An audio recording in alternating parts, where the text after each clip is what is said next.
Hello my dears, last time fruit custard కోసం అయితే custard powder తీసుకున్నాను. జస్ట్ 2 స్పూన్సే వాడాను. సో కస్టర్డ్ పౌడర్ మొత్తం అలానే ఉంది.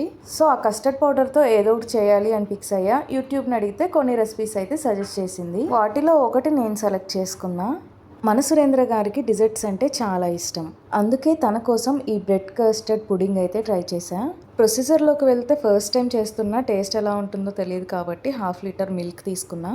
2 స్పూన్స్ కస్టర్డ్ పౌడర్లో కొంచెం పాలు కలిపి ఉండలు లేకుండా పక్కన పెట్టుకోవాలి. మరుగుతున్న పాలలో ఈ కస్టర్డ్ పౌడర్ మిక్స్ కలపాలి.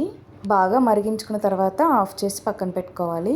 తర్వాత బ్రెడ్ పీసెస్ని కట్ చేసుకొని గీలో కానీ ఆయిల్లో కానీ ఫ్రై చేసుకోవాలి. షుగర్ వాటర్ కోసం అయితే 1 కప్ షుగర్, 1 కప్పు వాటర్ తీసుకొని స్టవ్ మీద పెట్టి మరిగించుకోవాలి. పాకం రానవసరం లేదు. షుగర్ సిరప్ వేడిగా ఉన్నప్పుడే బ్రెడ్ స్లైసెస్ని కూడా వేసుకొని డిప్ చేయాలి. తర్వాత ఇలా వీడియోలో చూపించినట్టు లేయర్ బై లేయర్ సెట్ చేసుకోవాలి.